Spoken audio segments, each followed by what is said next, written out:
Have you ever thought to yourself, why does it even matter if I eat mindfully or not? After all, if I'm using portion control and choosing how much I'm going to eat before I start, what difference does it make if I eat that food mindfully or if I eat it while watching a screen or checking emails or whatever it might be?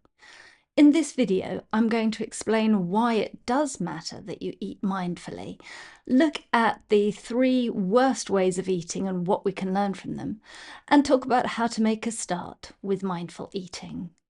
So let's take a look at some of the science.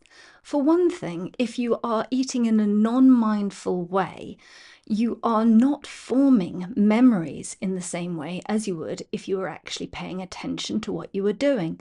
And this does matter. There have been studies done around ghrelin, which is one of our most important hunger hormones. And these show that remembering the food that you've eaten earlier on in the day actually helps to lower your ghrelin levels, so making you feel less hungry. However, if you haven't been eating mindfully, you may not have laid down the memories of actually eating those foods, and therefore you aren't getting the benefits of lowering your ghrelin either in the moment or after the fact.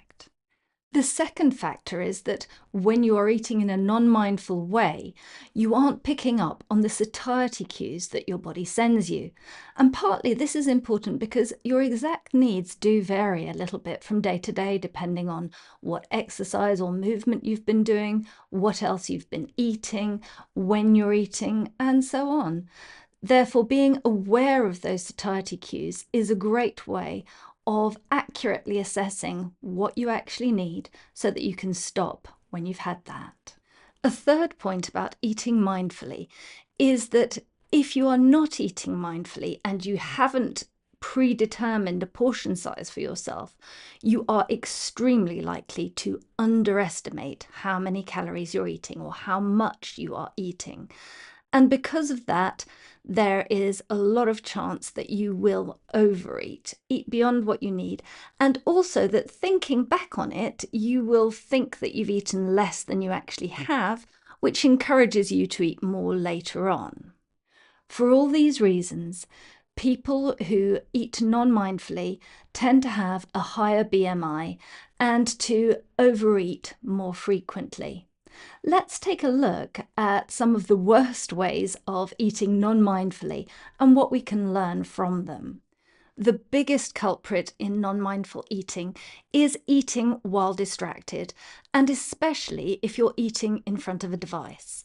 Part of the point here is that you become very dissociated from yourself when you are scrolling or watching something on YouTube or Netflix or whatever it might be. And the more dissociated you are from yourself, the less you pick up on satiety cues and the less that you form memories. So both of those are negatives in terms of how you are then going to eat. The biggest thing that you can do, therefore, to improve the mindfulness of your eating is to turn off your screens. A second way of eating, which encourages non-mindfulness and overeating, is eating while standing up. And we have that expression of having a proper sit-down meal. There's a couple of different points involved in that. First of all, when you eat standing up, there's a certain sense that it doesn't feel like a proper meal, and that feeds into the underestimation of how much you've actually eaten. Secondly, it keeps your body in more of a sympathetic autonomic nervous system state.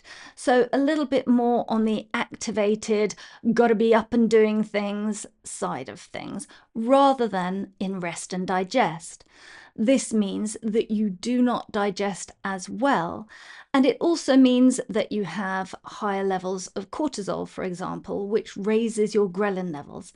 So it actually leads you to feel hungrier when you're eating standing up, as well as then underestimating how much you've eaten.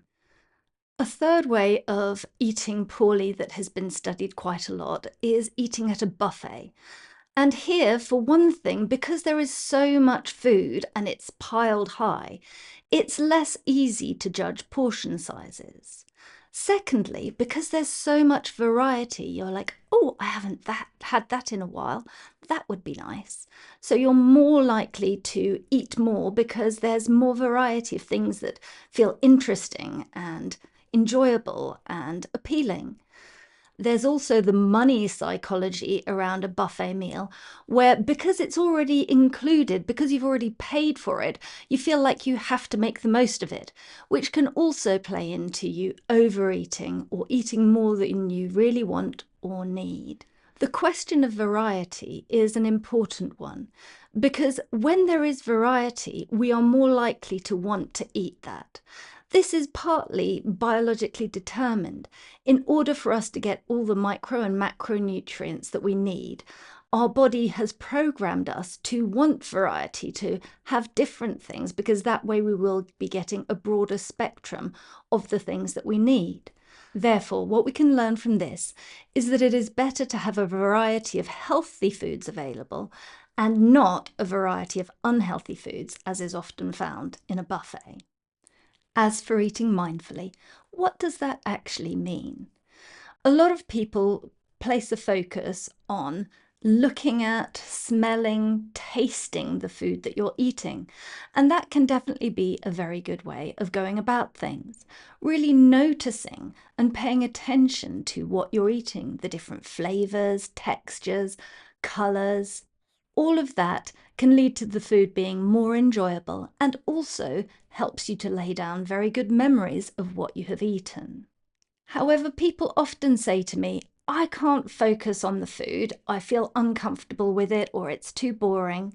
Now, one thing there is to make sure that you do actually have interesting food, because why not? Food is a pleasure, and we can use that to our benefit to help us feel satisfied and full. Another thing that I often say to people is that you don't need to be exclusively focused just on food. It's perfectly fine to be present and still be focused on something else. For example, if you're having a pleasant, calm conversation, maybe even talking about the food with someone, then you are still present in the moment, you are still being mindful, and your focus alternates between the person that you're speaking with and the food in front of you. And that is still a very healthy way of eating.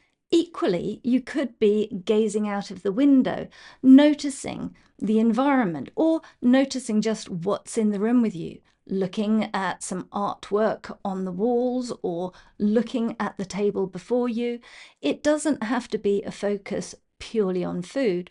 However, it is important that you be present in the moment and preferably in your body. In summary then, you will do best with your eating if you turn off any screens, sit down for your meal, eat a variety of delicious, healthy, natural foods, and actually pay attention, or at least be present in the moment, and maybe focus on the food, seeing what it is you're eating, smelling it, tasting it, enjoying it. I hope that this has given you a little bit of inspiration to start on your journey of mindful eating.